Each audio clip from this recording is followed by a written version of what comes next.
మనము ఈరోజు రాజన్న సిరిసిల్ల జిల్లా గంభీరాపేట మండలం శ్రీగాధ గ్రామంలో సర్పంచ్ అభ్యర్థిగా పోటీ చేస్తున్న పర్ష స్నేహలత మేడం అలాగే హనుమన్లు గారితో కార్యక్రమం. నమస్తే మేడం. నమస్తే అండి. ఎలా ఉన్నారు మేడం? బాగున్నాం. సో సర్పంచ్ అభ్యర్థిగా పోటీ చేస్తున్నారు కదా, అవును. సో మహిళలకు ఏం చేయబోతున్నారు? మహిళలకు స్వశక్తి సంఘం, మళ్ళీ బతుకమ్మకు మన అందరికీ ఎక్కువ కొంచెం ఇబ్బంది పడుతున్నారు, దానికి బతుకమ్మ ఘాట్. అట్లాగే ఇక్కడ పింఛన్ల పరిస్థితి ఎలా ఉంది మేడం? పింఛన్లు దాదాపుగా ఉన్నాయండి. తర్వాత మళ్ళీ మేము కొంచెం సర్పంచ్ గెలిచినాక మళ్ళీ తర్వాత అందరికీ ఎవరెవరు అర్హులని వాళ్ళకి తీసుకొని మళ్ళీ అందరికీ వచ్చేలా ఏర్పాటు చేస్తాం. సార్ అట్లాగే మీరు గత 20 సంవత్సరాల నుండి రాజకీయాల్లో ఉన్నారని విన్నాము. సో ఇప్పటివరకు ఏం చేశారు, తర్వాత ఏం చేయబోతున్నారు? 2005లో మేము రాజకీయాల్లోకి వచ్చినాం, మా కుటుంబం. 2006లో ఇప్పుడు సర్పంచ్గా మా స్నేహలతని ఇప్పుడు బ్రహ్మాండ మేయర్తో గెలవడం జరిగింది.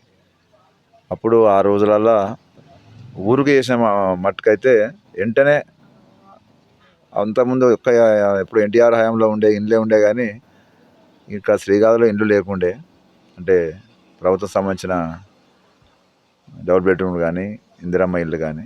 మేము వచ్చిన తర్వాత దాదాపు 78 ఇండ్లు వచ్చినాయి చిన్న గ్రామానికి. సర్పంచ్గా 78 ఇండ్లు మంచిగా బ్రహ్మాండంగా కట్టుకున్నారు. ఇప్పుడు హ్యాపీగా ఉన్నారు వాళ్ళు. మళ్ళీ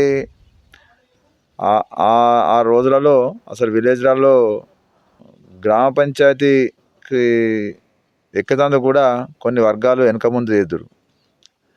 వాళ్ళని ఎక్కనియపోదురు, పేపర్ కూడా చదివినైపోదురు, కుర్చీలో కూర్చునిపోదురు.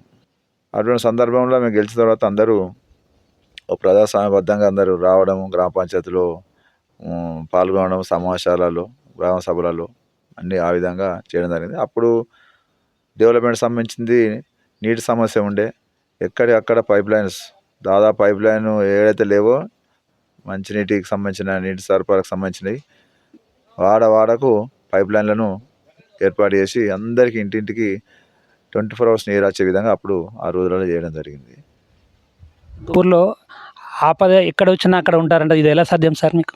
కుటుంబమే వరుస స్నేహతాన్మ లాంటి కుటుంబం అంటేనే ఒక బ్రాండ్. ఆ విషయంలో మాకు మేము రాజకీయం రాకముందే మాకు సేవా గుణం ఉండే. నలుగురికి సాయం చేయాలనేది, మానవ దుఃఖంతో స్పందించడం అనేది మాకు అది అప్పటి నుంచే వచ్చింది. అది అందులో భాగంగా చాలా మటుకు ఏమైనా సమస్యలు, ఆరోగ్య సమస్యలు ఉన్నా, ఇంకా వేరే ఏమైనా సమస్యలు ఉన్నా వెంటనే మేము స్పందిస్తాం. ఏ రాత్రి ఫోన్ చేసినా, డే టైం అని కాదు, ఏ రాత్రి అయినా ఆ రాత్రి ఆ ఇంటికి పోవడం, వాళ్ళ సమస్యలను తెలుసుకోవడం, పరిష్కరించడం. ఆరోగ్య సమస్యలు అవసరం ఉంటే హైదరాబాద్ వరకు తీసుకెళ్ళడం, ప్రతి శుభకార్యంలో హాజరవడం. శుభకార్యాలు అటువంటి హాజరవడం కాదు, ప్రచారం చేసుకుని ఇంట్రెస్ట్ ఉండదు. కానీ మన శుభకార్యం జరిగితే, పెళ్ళిలో ఇంకా వేరే జరిగినా తప్పకుండా ఆ కుటుంబానికి సంబంధించి మేము అనేక రకాలైన ఆర్థిక సహాయాలు కూడా వారికి ఏదో రకంగా మేము చేయడం జరిగింది. ఇంకా ఆర్థిక సహాయంతో పాటు వాళ్ళ కుటుంబానికి ఏ అవసరాలు ఉన్నాయో ఆ అవసరాలను కూడా తీర్చడం జరిగింది. అంటే మాకు రాజకీయం అంటే మేము జనరల్గా ఈ రోజులలో రాజకీయం అంటేనే అదొక స్టైల్ అయింది. అదొక సంపాదనకు ఒక వేదికనో, సంపాదనకో ఒక లైనో, ఒక దాన్ని ఆ రకం తీసుకుంటాం. మేము ఎప్పుడూ ఆ విధంగా మేము తీసుకోలేము. మేము ఆ జేబు నుంచే ఖర్చు పెట్టినాము, లెక్కలేని డబ్బులు కానీ ప్రజల కొరకు పెట్టినాం. కానీ మేము ఈ మాయ మాటలు చెప్పు, బ్రోకర్ రిటర్న్ చెప్పు, లేదా ₹1 కూడా తీసుకోలేదు. వాళ్ళ అవసరాల కొరకు, పబ్లిక్ అవసరాల కొరకు కూడా ఏదైనా పోయినా చేసినా ఆఫీసులో ఉంటే మేము మా సొంత ఖర్చులు పెట్టే వాళ్ళ పనులు చేసినాం. కానీ మాకు ఆ తృప్తి ఉంది కాబట్టే, మేము ఆ విధంగా ఉన్నాం కాబట్టే, ఆపదలో ఆదుకుంటున్నాం కాబట్టే మాకు జనము, మా గ్రామస్తులు మా వెన్నంటున్నారు. ప్రచారంలోకి వెళ్ళినప్పుడు ప్రజల నుండి ఎలాంటి స్పందన వస్తుంది? దానికి స్పందన కాదు, అంటే మాకున్న ఇక్కడ సంబంధాలను బట్టి, ఇక్కడ పబ్లిక్తో ఉన్న సంబంధాలను బట్టి, ప్రతి కుటుంబంతో ఉన్న సంబంధాలను బట్టి వాస్తవానికి మాకు ఏకగ్రీవం కావాలి. ఇక్కడ గతంలో మేము పోటీ చేసినప్పుడు 2 సార్లు, ఒకసారి సర్పంచ్ గెలిచినాం, ఎంపీటీసీ గెలిచినాం. ఆ విధంగా ఎప్పుడైనా రాజకీయాలు పదవులు ఉన్నా లేకున్నా మేము ప్రజలలోనే ఉన్నాం, ప్రజల మధ్యలోనే ఉన్నాం, తలలో నాలుకలాగా ఉన్నాం. దాంట్లో మాకు ఇక్కడ ఈ మధ్యలో వాస్తవానికి మేము ఇంకా కొద్దిగా ఆలస్యమైంది. ఇక్కడ ఓసీ జనరల్ వచ్చింది. అన్రిజర్వ్డ్ విమెన్ వచ్చింది ఇక్కడ. కొంత వెల్మాస్ ఏం చేశారంటే మాకు గతంలో 15 సంవత్సరాలు రాక మళ్ళీ 15 సంవత్సరాల దాకా ఇక్కడ జనరల్ రాదు, మాకు ఒక సపోర్ట్ చేయరు, మా క్యాండిడేట్ పెట్టుకుంటామంటే నేను ఆల్రెడీ ఈ నోటిఫికేషన్ వచ్చిన తర్వాత వాళ్ళు పెట్టుకుంటామన్నారు. ఓకే అన్న. ఫస్ట్ మచ్చేందర్ రావు అని ఆయన ఉంటా అంటే మేము సపోర్ట్ చేస్తాం, మేము పోటీ చేయమని కూడా చెప్పినాము. వాళ్ళు ట్రై చేశారు, ఏ గ్రౌండ్ ట్రై చేశారు, వాళ్ళందరూ ఒకటే అనుకున్నారు, మేము కూడా సపోర్ట్ చేసినాం. అందులో ఏమైందంటే ఎదుటి క్యాండిడేటు అతను ఒప్పుకోలేదంటే కాలు పెడితే మెడ కాలు లోపల లేదని ఇంట్రెస్ట్ లేదన్నట్టు లేక మొత్తం 8 వార్డు మెంబర్లు ఉప సర్పంచి మొత్తం నాకు ఇస్తే నేను డ్రాప్ అవుతా, నేను సపోర్ట్ చేస్తా అన్నారు. అక్కడ మా స్కోప్ ఉంటుంది ఇక ద్వాలను ఆ క్యాండిడేట్ను ఎవరైతే మచ్చేంద్రరావు ఉన్నాడో ఆ మచ్చేంద్రరావుకు నేను చెప్పిన మీకు సపోర్ట్ చేస్తా అన్నా, మేము పోటీ చేయం, ఏ గ్రహమైన ఓకే, ఎట్లా మీరు పోటీలో ఉన్నా చేస్తామని చెప్పినాము. మొత్తం 8 ఉప సర్పంచ్ అంటే కరెక్ట్ కాదు సార్. ఉప సర్పంచ్ అంటే కూడా ఇవ్వచ్చు, సర్పంచే అదే అయినప్పుడు ఉప సర్పంచ్ పెద్ద అదే, కానీ 8 వార్డులు ఇవ్వాలి, మాకే ఇవ్వాలి అని అనుడితోనే ఆ ఫస్ట్ ప్లాన్ వాళ్ళది అది అయిపోయింది. తర్వాత వాళ్ళు ఇంకొక ఆయన మధుసూదనరావు అని, శైలజ మధుసూదనరావు అని వాళ్ళు వచ్చారు. మేము పోటీ చేస్తాం, ఏకగ్రహం ప్రయత్నం చేసుకుంటాం, మాకు సపోర్ట్ చేయాలంటే అట్లా కూడా మేము ఓకే అన్నాం. దాంట్లో ఏం లేదు, సరే ఎటు పెట్టి మీరు అడుగుతారు కాబట్టి మీకు మళ్ళీ రాదంటారు కాబట్టి అట్లా అన్నాం. నామినేషన్ వేసుడైంది, అన్నీ అయిపోయింది. మళ్ళీ తర్వాత ఆయనకు నేను ఉండగానే కొన్ని ప్రెషర్స్ అయినాయి, కొన్ని రకరకాల రూమర్స్ లేపారు ఆయన మీద, లేపి అట్లా ఆయన కూడా డ్రాప్ కావడం జరిగింది. ఆ క్రమంలో మేమేం చేసినామంటే ఇక ఇన్నేళ్ళ రాజకీయం చరిత్రలో ఇంట గెలిచి బయట గెలవాలి. ఇక్కడ మనకు శ్రీగాధలు కాదు, ఇక్కడ నుంచి కాదు, మన రాష్ట్ర వ్యాప్తంగా మాకు పేరుంది, మా కుటుంబానికి పేరున్నది, నాకు వ్యక్తిగతంగా నాకు పేరున్నది, పరపతి ఉన్నది, అనుభవం ఉన్నది, అధికార పార్టీలో ఉన్నాం. కాబట్టి ఏమనుకున్నామంటే ఇక ఇక్కడ ఈ గ్రామ ప్రజలకు గ్రామానికి సేవ చేయాలి, ఇంతకుముందు చేస్తామని ఇప్పుడు సేవ చేయాలని దాని మీద మళ్ళీ మా మిస్సెస్ను, మా స్నేహలతను ఇక్కడ సర్పంచ్ అభ్యర్థిగా మా ప్యానల్ నుంచి పెట్టినాం. వచ్చింది. మీ ప్రజలకు ఇప్పుడు ఏం సందేశం ఇవ్వబోతున్నారు? మాకు సర్పంచ్గా ఉంగరం గుర్తు వచ్చిందండి. సెంటిమెంట్, ఉంగరం అంటేనే ఒక ఆధ్యాత్మికత, ఒక సెంటిమెంటు, మాకు అదృష్టం, అది విజయానికి సంకేతం. ఈ ఉంగరం ఇది ప్రజలకు మేము చెప్పేది ఏంటంటే, ప్రజలకు మా గురించి అన్నీ తెలుసు, ఎవరు ఎదుటోళ్ళు ఏంది మేమేందని అది అన్నీ తెలుసు. నోట్లకి ఏది వస్తే అది చెప్తా ఉన్నారు, అది ఇది చేస్తాము అది చేస్తాం అనేది. వాళ్ళు ఉన్నది టీఆర్ఎస్ పార్టీలో ఉన్నారు, మేము అధికార పార్టీలో ఉన్నాం. ఇప్పుడు పనులు కావాలంటే అధికార పార్టీ ప్రభుత్వం ఉంటే అవుతుందా, టీఆర్ఎస్ ఉంటే అవుతుందా?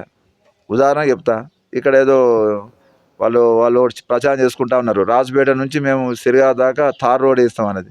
ఆల్రెడీ శాంక్షన్ అయింది, అది మండలంలో 3 కోట్లతో శాంక్షన్ అయింది ఆల్రెడీ. ఇది కూడా వర్క్ కూడా స్టార్ట్ అవుతూ ఉన్నది. ఇక మంజూరు చేస్తా అంటే ఎట్లా, అది పబ్లిక్ను అది చేస్తేందుకు. ఇంకా పోతే పోచమ్మ గుడి, నిజంగా పోచమ్మ గుడికి సంబంధించిన గతంలోనే మేము కొందరు గ్రామ పెద్ద మనుషులు, కొందరు హైదరాబాద్లో పెద్దలు మేము మన పోచమ్మ గుడి కట్టుకుంటే బాగుంటుంది, ఉన్నది పోచమ్మ గుడి పాతది, ఓల్డ్ అని వెనకటి నుంచి దాన్ని ఆధునీకరణ చేయాలి, కొత్త కట్టాలంటే సరే మేము కూడా ఓకే అనుకున్నాం. సర్పంచ్, ఒక దళిత సర్పంచ్ ఉంటాడు ఇక్కడ, ఉప సర్పంచ్ ఉంటాడు, ఎంపీటీస్ ఉంటారు, ఎవరో తెలియకనే మబ్బుల 2-3 అనుకొని ఆడ ఏకంగా భూమి పూజ చేసే ప్రయత్నం చేశారు. అప్పుడు సర్పంచ్ ఆబ్జెక్షన్ చేశారు. ఒక ఊరికి సంబంధించిన పోచమ్మ గుడి కావాలంటే ఏం చేయాలి, ఆ ఊళ్ళో ఉన్న అన్ని కులాలకు సంబంధించిన పెద్ద మనుషులు, గ్రామ పెద్దలు అనుకొని దాని అభివృద్ధి గుడి కట్టాలంటే అది అవుతుంది. ఒంటెద్దు పోగడలతోని మనసులో వేరే పెట్టుకొని ఎదుటోళ్ళని పట్టించుకోకుండా నేనే అనుకుంటే ఏమవుతుంది, ఆడ పోచమ్మ తల్లి చూసుకోవాలి. కాబట్టి ఏమంటున్నాం అంటే ఇవారకు అయిపోవు, అతనే ఆ క్యాండిడేటే కలుపుకొని పోక ఒంటెద్దు పోగడలతోని ఎదుటి వారిని తక్కువ చేసి, ఎదుటి వాళ్ళను ఆ యొక్క రాజ్యాంగబద్ధ పదవిలో ఉన్న వాళ్ళను, సర్పంచ్, ఎంపీటీ, ఉప సర్పంచ్ పదవిలో ఉన్న వాళ్ళనే పక్కన పెట్టి నేనే అంతా చేస్తా అనే దాని మీదగా పోతే పబ్లిక్ కూడా తిట్టిర్రు. ఆ మనిషా పశువా ఏమున్నదా, తెలివి ఉన్నదా, గుడి మీద కూడా రాజకీయాల పోషమ్మ తల్లి గుడి మీద రాజకీయాలా అని ప్రజలే చిత్కరించారు అతన్ని ఇప్పుడు ఏమంటాను నేను కడతా అని అంటున్నాను. మళ్ళీ అదే అందరిని కలుపుకుని మళ్ళీ కడతా ఎట్లా కడతారు? అది మళ్ళీ అందరూ అనుకుంటేనే పెద్ద మనసు అనుకుంటేనే కడతారు. మేము బరాబర్ చెప్తున్నాం. ఇంతకుముందు పబ్లిక్ కూడా అతని మాటను విశ్వసించలేదు, ఇప్పుడు కూడా విశ్వసించది. మేమేమో ముక్కుసూటిగా ఉన్నట్టు మేము మాట్లాడుతూ ఉంటున్నాం మా కుటుంబం పక్షాన.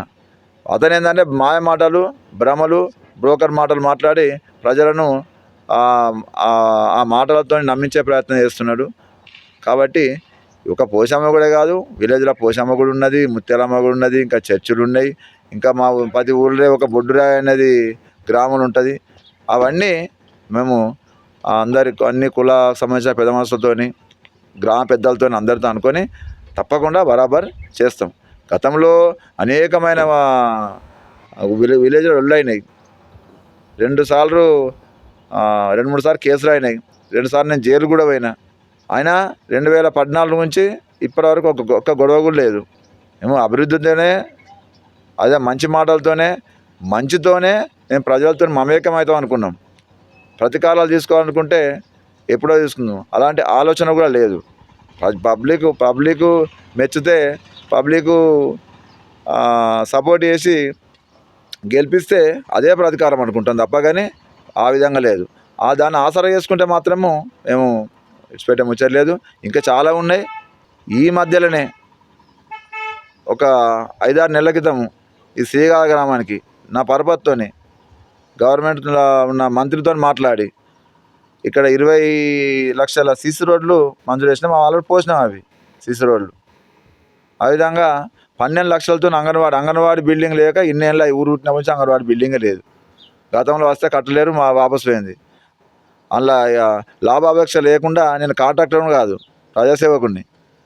దాన్ని కూడా నేనే స్వయంగా ఇప్పుడు అలా అంగన్వాడీ బిల్డింగ్ను కట్టినాం. 80% కూడా ఆల్రెడీ అయిపోయింది. ఇంకా దాంతోపాటు ఎస్సీ మాదే క్యాస్ట్ వాళ్ళు కూడా కమిటీలు పెండింగ్ ఉంటే దానికి ఒక 5 లక్షలు మంజూరు చేయించినాం. నీటి సమస్య ఉన్నదనుకుంటే ఒక 3 బోర్లకు సంబంధించిన అవి మంజూరు చేసినాం. ఈ విధంగా మేము పదవి లేకున్నా పరపతితోని ఈ విధంగా చేసినాం. రేపు వచ్చిన తర్వాత గవర్నమెంట్లో ఉన్నాం, అనుభవం ఉన్నది. ఇక్కడ మంత్రి నుంచి ముఖ్యమంత్రి వరకు పోయి నిధులు తీసుకొచ్చే శక్తి ఉన్నది, సత్తా ఉన్నది. ఊరికి సంబంధించిన గ్రామం డెవలప్ కావాలంటే తప్పకుండా ప్రతిపక్షం ఉంటే కాదు, ప్రతిపక్షం ఉంటే ప్రశ్నించడానికే పనిచేస్తుంది. కానీ డెవలప్మెంట్కి అయితే, అభివృద్ధికి అయితే అది సాధ్యం కాదు, అందరికీ తెలిసిందే. మేము మా ఇక్కడ సువర్ణ అవకాశం వచ్చింది మాకు. ఒక ఈ గవర్నమెంట్లో ఉన్నాం, ఇంకా 3 ఏళ్ళు ఈ గవర్నమెంట్ ఉంటుంది. మళ్ళీ ఇదే గవర్నమెంట్ వస్తుందని ఆశిస్తున్నాం. ఈ 3 ఏళ్ళలో శ్రీగాధ గ్రామానికి ఏమి కావాలనో అవన్నీ 100% మా ఇన్ఫ్లుయెన్స్తో చేస్తాము. అదేవిధంగా చేస్తాము కాదు, ఇంతకుముందు కూడా చెప్తాం, ఊరు తలరాతను కూడా మేము మార్చాము. మార్చేంత శక్తి, మార్చేంత తెలివి, దమ్ము, ధైర్యం, సత్తా ఉన్నదని నేను ఈ సంగతి తెలుసు. మొన్న ఈ మధ్యలో పొన్నం ప్రభాకర్ గారిని కలిసినాం, శ్రీధర్ బాబు గారిని కలిసినాం, మా బట్టి విక్రమార్క గారిని కలిసినాం. కమ్యూనికేషన్ ఆ విధంగా మా ఆదిశీనాన వాళ్ళతోని కలుసుకుంటూ అవసరం కూడా ముఖ్యమంత్రి స్థాయి వరకు కూడా పోతాం. మా విలేజ్లో మాది మారుమూల గ్రామం, మాకు ఆదర్శ గ్రామం కావాలి అని చెప్పి మా గ్రామ పంచాయతీ కూడా కొంత పెండింగ్ పడ్డది గతంలో. ఇప్పుడు ఎందుకు పెండింగ్ పడ్డదంటే దాంట్లో కూడా అనేకమైన ఆటంకాలు, ఒకటి తొవ్వియనని, ఒకటి జాగా సరిపోదని. అదేవిధంగా ఇప్పుడు అలాంటిది ఏం లేదు. గ్రామ పంచాయతీ భవనం కూడా వితిన్ గవర్నమెంట్ ఉంది కాబట్టి మళ్ళీ గవర్నమెంట్ శాంక్షన్ చేయాలి. కానీ ప్రతిపక్షం కూడా శాంక్షన్ చేయమంటే చేస్తారు. అది మళ్ళీ గ్రామ పంచాయతీ మంజూరు చేయిస్తాం. అది బ్రహ్మాండంగా మంచి ఆదర్శ గ్రామ పంచాయతీ బిల్డింగ్గా కట్టి తీరుతామని చెప్పి మీకు అందరూ తెలియజేస్తున్నాం. గతంలో మా సర్పంచ్గా మేము గెలిచినాం, ఎంపీటీసీ గెలిచినాం. మళ్ళీ అంతకుముందు 2 సార్లు మేము పెట్టిన ప్యానెలే 2 సార్లు సర్పంచ్లు అయ్యారు. ఇప్పుడు మేమే నిలబడ్డాం కాబట్టి ప్రజలు ఆలోచిస్తుర్రు. వేరే వాళ్ళని ఇప్పుడు ఆల్రెడీ సింహలత అక్క నిలబడ్డది, హనుమాన్లు అన్ననే ఉన్నాడు. ఇక మాకేం డోకలేదు. మేము ఇప్పుడు ఈ అవకాశాలు ఉన్నాయి, గవర్నమెంట్ ఉంది కాబట్టి తప్పకుండా భారీ మేరతో గెలిపించుకోవాలి అని చెప్పి అన్న అంటే ఆదుకునే తత్వం ఉన్నది. కాబట్టి మేము అభివృద్ధి పనులతో పాటు మానవతా దుఃఖం ఉన్నదని చెప్పి వాళ్ళే అనుకుంటున్నారు. బ్రహ్మాండంగా అసలు వాళ్ళే ప్రచారం తరలిస్తున్నారు. నిన్న చూస్తే ఆల్రెడీ 250 మంది వచ్చిండు వాటికి అట్లా తిరుగుదాం రోడ్డు మీద అంటే. ఆ విధంగా బ్రహ్మాండమైన రెస్పాన్స్ ఉన్నది. థ్యాంక్ యూ అండి. అట్లాగే ఇక్కడ ఈ దంపతులు చెప్తున్న విషయం ఏంటంటే ఈ ఊరి అభివృద్ధి, ఈ ఊరు బాగు కోసమే మేము బరిలోకి దిగుతున్నాం. ఇక్కడ ఇవరకు డెవలప్మెంట్ చేశాము. ఇక ముందు కూడా రాబోయే రోజుల్లో కూడా డెవలప్మెంట్ చేసి రానున్న రోజుల్లో గవర్నమెంట్తో అధికారంలో ఉన్న గవర్నమెంట్తో ఉన్నాం కాబట్టి 3 ఏళ్లలో శ్రీగాధ రూపురేఖలు మారుస్తామని చెప్తున్నారు. Thank you.